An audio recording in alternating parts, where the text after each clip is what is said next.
ஆதின்னு ஒரு படம் வந்திருக்கு, நம்ம தம்பி விஜய் நடிச்ச படம் தான். அந்த படத்துல கால் மேல கால் ஓட்டு அவர் உட்கார்ந்து இருக்கிறாரு.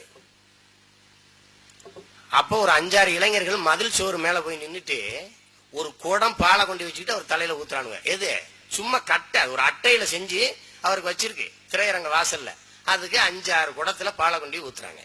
அப்புறம் இன உணர்வு பெற்று நாடு விடுதலை அடைஞ்சிடாது சொல்லி யோசிச்சு பாருங்க, நீங்க அடைஞ்சிருமில்ல. அந்த சந்திரமுகி படத்துக்கு ரஜினிகாந்துக்கு ஊத்துனாங்க, இவங்க ஊத்துறாங்க, அவர் ரிஷிகேஷ் போயிடுவார்.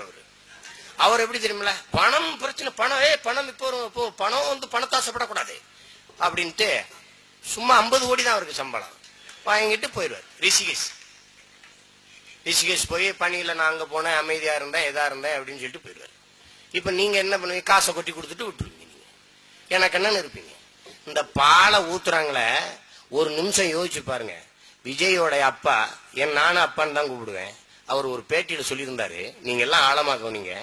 விஜய் கை குழந்தையா வச்சிருக்க படத்தை வச்சுட்டு, நான் வந்து விஜய் வந்து சின்ன பையனா இருக்கும்போது பால் டப்பா வாங்கி கொடுக்க முடியாம ரொம்ப கஷ்டப்பட்டேன், நான் உதவி இயக்குனரா வேலை செஞ்சுக்கிட்டு இருக்கும்போது ரொம்ப கஷ்டப்பட்டேன் நான் அப்படின்னு சொல்லும் போது எனக்கெல்லாம் ரொம்ப மனசு கஷ்டமா இருந்தது. அப்படி போராடின ஒரு பச்சை தமிழன் இவ்வளவு ஒரு உயரத்துக்கு வந்துட்டான்னு எனக்கு பெருமை இருந்தது. ஆனா அது டப்பா பால். ஆனா உண்மையான பாலை குடங்குடமா கொண்டு போய் ஒரு சும்மா ஒரு பலகையில செஞ்ச ஒரு படத்து மேல ஊத்துறத நீங்க எப்படி பாத்துக்கிட்டு உங்களால இருக்க முடியுது? எத்தனை குழந்தை உங்க கையில் இருந்தது மாதிரியே இன்னைக்கு பட்டினியா எத்தனை லட்சம் குழந்தைகள் இந்த நாட்டுல இருக்குது. ஒருத்தராவது அக்கறையோட அந்த இழி செயலை செய்யாதீங்க. அது ஹைலி புரோட்டீன் உள்ள ஒரு உணவு. அது இல்லாம ஏழை குழந்தைகள் இந்த ஒடுக்கு விழுந்த சேரியில ஒட்டிய வயிறோடும் பஞ்சடைஞ்ச கண்ணோடும் பல லட்சம் குழந்தைகள் இந்த நாட்டுல இருக்கு. அதுகளை தேடிக்கொண்டு ஊத்துங்க, உதவுங்கன்னு ஒரு வார்த்தை நீங்க ரஜினிகாந்தும் விடல, இவரும் விடல. ஆனாலும் இந்த நாட்டுல அவங்களுக்கு என்ன தெரியுமில்ல, நீங்க முட்டாளா இருக்கிற வரைக்கும் அவங்களுக்கு வருமானம். எனக்கு பணத்தை விட என் இனமானம் முக்கியம். இதை நாங்க பேசாம என்ன செய்யறது? இந்த தவறை நாங்க பெரியாரின் பிள்ளைகள் குறிப்பிட்டு காட்டாம வேற யாரு காட்டுவா? தவறு. இது யாரு செஞ்சாலும் தவறு, நான் செஞ்சாலும் தவறு. இங்க இந்தியன் ஒரு படம் வருது, அந்த படத்துல லஞ்சம் வாங்குறவன குத்துவான். படத்துக்கு டிக்கெட் என்ன தெரியுமா, பிளாக்ல வாங்கி தான் போய் பார்ப்பான். வரிசையா நிக்க வச்சு குத்தலாம் இருக்கேன் ஒவ்வொருத்தனையா. என்னது படம் தெரியுமில, அவரு வருமான வரி கட்டுங்கன்னு படம் எடுத்தாரு. சினேகா நடிச்சது, இயக்குனர் சங்கர் சார் நடிச்சது கமலஹாசன்.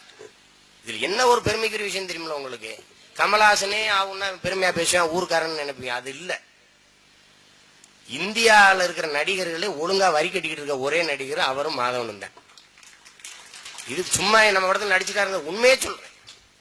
2வது பெருமையான விஷயம், 1 லட்சம் லிட்டர் ரத்தம் வந்து தானம் செஞ்சிருக்கிறாங்க. 15,000 ஜோடி கண்களை வந்து கமலுடைய ரசிகர்கள் கண் தானம் செஞ்சிருக்கிறாங்க. நான் என்ன கேட்கிறேன், இதை எல்லா நடிகர்களும் செய்யலாம்னு தான் நான் சொல்றேன். இப்ப நான் பேசுறதுக்கும் இதை ஒரு புகழ் வாய்ந்த நடிகர் பேசுறதுக்கும் வித்தியாசம் இருக்கு. அதுதான் இங்க பிரச்சனை. மம்முட்டி சொன்ன மாதிரி நான் நாத்திகம் பேசி என்ன பண்றது, தமிழ்நாட்டுல ரஜினிகாந்த் பேசணும்னு சொன்ன மாதிரி நம்ம பேசி என்ன செய்யறது? ஏதோ நானுமே இந்த சினிமா படம் எடுத்துட்டேன், தம்பி இன்னொரு படம் எடுத்துட்டேங்கிறதுக்காக என்னையும் உட்காந்து பார்த்து பேசிக்கிட்டு இருக்கிறீங்க. என்ன எங்க அன்னைங்களை விட நான் பெரிய பேச்சால ஒன்னும் கிடையாது. நான் இன்னும் 2 படத்தில் நடிச்சுட்டா இன்னும் 10,000 பேர் கூடுவீங்க. இப்படித்தானே நீங்க? அன்னைக்கு ஒரு கூட்டத்துக்கு போனா பூஜா வாழ்க பூஜா வாழ்கன்னு இருக்கேன், பூஜா கூட பிறந்தவங்க மாதிரி அவ்வளவு பேரும். என்னடா பாவம், அதுக்கு வாழ்கன்னு சொன்ன கூட என்ன சொல்றாங்கன்னு கேக்குது. அதுக்கு வாழ்க கூட தெரியல. இப்படியான கூட்டமா நீங்க போனீங்களா? என்ன பண்றது நீங்க? இவன் தான் வர்றான இங்க கட்டி ஏறி ஒரு நோட்டு புத்தகத்துக்கும் ஒரு பிரியாணி பொட்டணத்துக்கும் பென்சிலுக்கும் லாரியில ஏறிக்கிட்டு வரானே, அவனை என்ன பண்ணுவீங்க? இங்க வந்து மன்றம், ரசிகர் மன்றம். என்னத்தடா ரசிச்சிட்டீங்க நீங்க? மன்றம் போடுறீங்க, என்னத்தை ரசிச்சிட்டீங்க? என்னத்தை ரசிச்சிட்டீங்க நீங்க? என்ன ரசிக்கிறதுக்கு இருக்கு? நீங்க மன்றம் வையி, பாரதிதாசனுக்கு வையி, நிஜ கதாநாயகன் பிரபாகரனுக்கு வையி, நீ மன்றம் வச்சிரு. பகத்சிங் மாவீரனுக்கு வையி, எங்க அண்ணனுக்கே குரு சுபாஷ் சந்திர போஸ் அவனுக்கு வையி, சேகுவராக்கு வையி. அது வைக்க மாட்டேன்.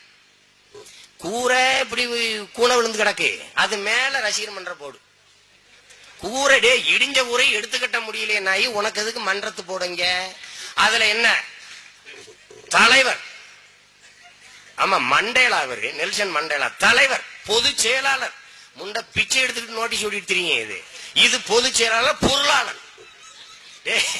என்னடா பொருளாளர், என்னடா பொருள் உங்க வீட்டுல இருக்கு? உடஞ்ச 2 டப்பா 2 குவளைய தவிர ஏன்டா இப்படி கெட்டு நாதியாத்து போறீங்க நீங்க? உணர்வுங்கிறது ஒரு துளி அளவு வரல, ஒரு துளி அளவு வரல. அங்க இப்ப என்ன தெரியுமா தமிழ்நாட்டின் தேசிய தெரியுமில்ல, வாழை மீன் வைர மீனுக்கும் கல்யாணம். அவன் என்ன கேக்குறாங்க, இந்த பாட்டு ஏன் உங்களுக்கு இந்த பாட்டு பிடிக்கல? என்ன மீனை ஆட விட்டீங்க? ஆடுறது மீன் மதமாக பாடுது. சும்மா அந்த மாலையாங்க ஒரு பொம்பளை தொப்புல காட்டிக்கிட்டு ஆட விட்டுக்கிட்டு அதை ஒரு போட்டுக்கிட்டு அதையே போடுறாங்க இந்த தொலைக்காட்சியில. இந்த நாட்டுல கண்ணு வழியே போதையை ஏத்தி பூரா போயின்னு கிறங்கி திரியிறாங்க. இவங்களை மந்திரிச்சு விடுறதுக்கு தம்பி மாதிரி பல தம்பிகள் எடுத்து அடிக்க வேண்டியது இருக்கு. அப்பதானே பிரச்சனை. இங்க என்ன என்ன பண்ண முடியுதுங்கிறீங்க இவங்களை வச்சுக்கிட்டு? பெரிய போராட்டமா இருக்கு. அதாவது ஒரு சின்ன ஒரு விஷயத்த பேசணும்னு வச்சுக்கிறீங்களேன், இப்ப எங்கூடலாம் பேசுறதுக்கு ரொம்ப பேர் பயப்படுறேன். என்னோட சிநேகமாறதுக்கு இல்லை. இப்ப எல்லாரும் என்ன தெரியுமில்ல, முதல்ல எங்க அண்ணனை தான் அப்படி பாத்துக்கிட்டு இருந்தாங்க, அரியமதி அண்ணனை. நீங்க அரியமதி அண்ணன் தம்பியாம்ல, அரியமதி கோஷ்டியா நீங்க அப்படின்னு கைகுலுக்கு பயந்தாங்க. இப்ப என்னைய கேட்டு சீமான் ஆளா நீங்க அப்படின்னு போயிட்டாங்க. ஒரு ஆளா இருந்தா விட்டு வைப்பாங்க. கருப்பு சட்டையை போட்டுக்கிறான், மொழிங்கிறான், ஈழ விடுதலைங்கிறான், பிரபாகரன் அண்ணன்றான். அப்புறம் எவன் வருவேன் பக்கத்துல? ஒரு வயலும் வரமாட்டேங்கிறான். பேசவும் பயப்படுறாங்க.